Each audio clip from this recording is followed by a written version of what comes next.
जासूसी। राजस्थान की राजनीति में ये शब्द मानो स्थायी रूप से दर्ज हो चुका है। सत्ता बदली, मुख्यमंत्री बदले, चेहरे बदले, लेकिन आरोपों की गूंज कभी नहीं थमी। कभी भाजपा कांग्रेस पर फोन टैपिंग का आरोप लगाती है तो कभी कांग्रेस भाजपा पर नजर रखने का। ताजा घटनाक्रम में ये विवाद एक बार फिर से सुर्खियों में है और इस बार विपक्ष में बैठी कांग्रेस ने भाजपा सरकार पर कैमरा जासूसी के गंभीर आरोप लगाए हैं। विधानसभा में नेता प्रतिपक्ष टीकाराम जूली ने आरोप लगाया था कि सदन में 2 नए कैमरे लगाए गए। उनका कहना था कि ये कैमरे केवल कार्यवाही रिकॉर्ड करने के लिए नहीं बल्कि विधायकों की गतिविधियों पर लगातार नजर रखने के लिए लगाए गए। जूली का आरोप था कि जब सदन स्थगित रहता है तब भी ये कैमरे रिकॉर्डिंग करते रहते हैं। मामला ये और तब गरमाया गया जब कांग्रेस विधायकों ने जग्गा जासूस चोर है लिखी टोपी पहनकर सदन में विरोध प्रदर्शन किया। विपक्ष ने विधानसभा अध्यक्ष वासुदेव देवनानी से स्पष्ट जवाब मांगा। इन कैमरों का एक्सेस किसके पास है? क्या इसके लिए इंटेलिजेंस विभाग से अनुमति ली गई है? और इनसे हुई रिकॉर्डिंग्स कहां जा रही हैं? टीकाराम जूली ने सरकार पर सीधा वार करते हुए यहां तक कह दिया कि मुख्यमंत्री भजनलाल शर्मा भाजपा विधायकों की बैठक में कह चुके हैं कि उन्हें पता है कौन कौन विधायक क्या कर रहा है। जूली के मुताबिक मंत्रियों को भी ये हिदायत दी गई है कि उनके ड्राइवर उनकी जासूसी कर रहे हैं। यहाँ तक दावा किया गया है कि ड्राइवरों के फोन भी टैप करवाए जा रहे हैं। जूली ने आरोप लगाया कि भाजपा सरकार न केवल विधायकों बल्कि पूर्व मुख्यमंत्री वसुंधरा राजे की भी जासूसी करवा रही है। उन्होंने उदाहरण दिया कि हाल ही में जब राजे सदन में आई तब ये रिकॉर्ड किया गया था कि कौन कौन विधायक उनसे मिलने पहुंचा। जूली का कहना था कि विधानसभा में लगे नए कैमरों के पीछे असली मकसद राजे गुट पर नजर रखना है। विधानसभा अध्यक्ष वासुदेव देवनानी ने इन आरोपों को खारिज किया। उन्होंने कहा कि कैमरे केवल सुरक्षा कारणों से लगाई गई। उन्होंने याद दिलाया कि विधानसभा की कार्यवाही का यूट्यूब पर सीधा प्रसारण पहले से ही होता रहा है और नए कैमरे उसी का हिस्सा है।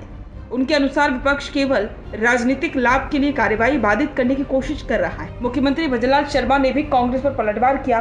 उन्होंने कहा कि ये सब कांग्रेस का सस्ती लोकप्रियता पाने का हथकंडा। शर्मा का आरोप है कि कांग्रेस को धर्मांतरण विधेयक का दर्द है और इसीलिए वो हर मुद्दे को राजनीति से जोड़कर हंगामा कर रही है। राजस्थान की राजनीति में जासूसी विवाद नया नहीं है। पिछली कांग्रेस सरकार के दौरान भी ये कहानी दोहराई गई थी। तत्कालीन मुख्यमंत्री अशोक गहलोत और उप मुख्यमंत्री सचिन पायलट के बीच गुटबाजी के दौर में कई ऑडियो टेप लीक हुए।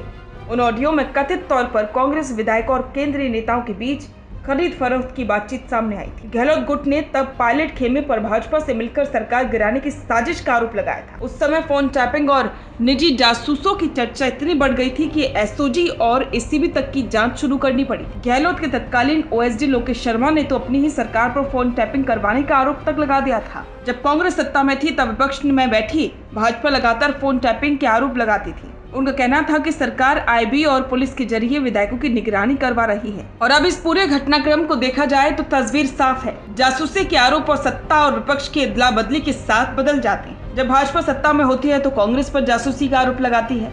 जब कांग्रेस सत्ता में होती है तो भाजपा यही आरोप दोहराती है। अंतर सिर्फ इतना है कि समय के साथ जासूसी के तौर तरीके भी बदलते गए हैं।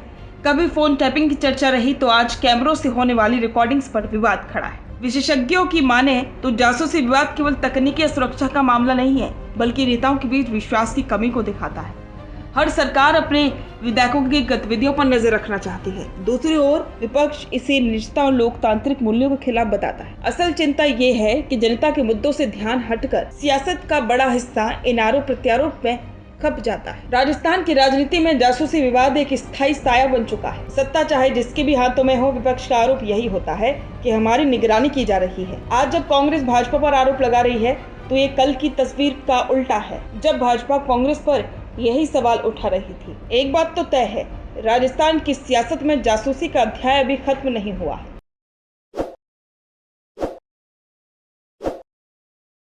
ताज़ा खबरों के लिए विजिट करें द फैक्ट इंडिया की वेबसाइट और डाउनलोड करें द फैक्ट इंडिया ऐप।